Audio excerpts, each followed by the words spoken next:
Olá, bom dia! Seja bem-vindo a mais um episódio de Café com Torá. Vamos estudar mais um pouquinho? Vamos então para o versículo 6 do primeiro capítulo de Pirkei Avot. Nós vamos então ler a primeira parte deste versículo. O texto diz o seguinte: Yehoshua ben Perahia e Nitai de Arbel receberam a Torá deles. Deles quem? De Yossi ben Yoezer e Yossi ben Yohanan, que foram mencionados nos versículos anteriores. Yehoshua ben Perahia disse: faça para ti um mestre, um Rav, e obterás um amigo. Meu comentário: nos tempos atuais, nós não temos a verdadeira Semihá, a ordenação mosaica que remonta ao Sanhedrin, a Suprema Corte estabelecida por Moisés. Porém, inevitavelmente, nós acabamos tendo a figura de mestres, de pessoas que são conhecedoras da Torá. E é muito importante que todos se conscientizem de que a Torá não é algo que a gente aprende por conta própria. Nós precisamos de um mestre, nós precisamos de alguém que nos ensine a Torá. Aliás, posso dizer por experiência própria que quando cheguei a essa conclusão foi justamente o momento em que a minha vida espiritual deu uma verdadeira guinada. Quando nós chegamos e com humildade reconhecemos que nós não somos capazes de entender algo tão complexo, tão elaborado quanto a Torá por conta própria, mas sim que nós precisamos de alguém que nos ensine. E não há demérito nenhum nisso. Pessoas muito mais capacitadas que nós, muito mais inteligentes que nós, com uma trajetória de vida muito mais pautada na Torá do que a nossa trajetória de vida jamais foi, também buscam mestres, também buscam professores que possam ensiná-los. Portanto, não há demérito em nós que estamos fazendo Teshuvá buscarmos também um mestre no qual nos apoiarmos. E é muito interessante porque aqui a Mishnah ela utiliza uma palavra diferente. Ela não diz adquira para ti um mestre, ela diz faça para ti um mestre.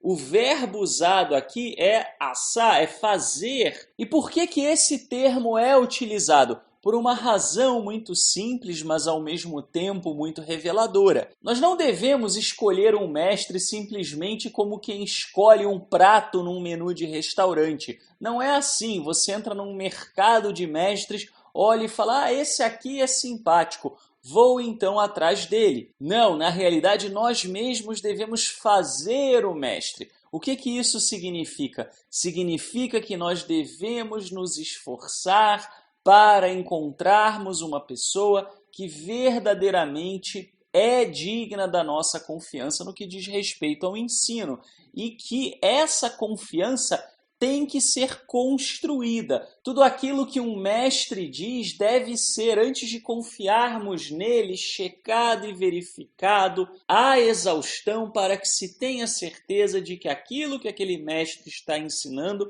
está de acordo com a Torá. E aí sim podemos buscar receber ensinamento dessa pessoa. E também é curioso que a Mishnah diga, e obterás um amigo. Por quê? O que é um amigo? O brasileiro entende muito de coleguismo, mas entende muito pouco de amizade. O brasileiro é um povo muito caloroso, mas de relacionamentos extremamente descompromissados e sem nenhuma profundidade. Não, um amigo é alguém que verdadeiramente te apoia e está com você em todo momento. E assim deve ser o mestre. O mestre deve ser alguém que te acompanha na sua vida diária. O mestre deve ser alguém cujas palavras você pode pegar e aplicar no seu dia a dia. Não apenas alguém que te diz coisas bonitas, não apenas alguém que chega para você e te fala de conceitos teológicos fantásticos. Não, e sim alguém que está do teu lado te ajudando a observar a Torá no seu dia a dia, ajudando você a progredir nas palavras do Eterno em cada circunstância da sua vida. E alguém que você pode confiar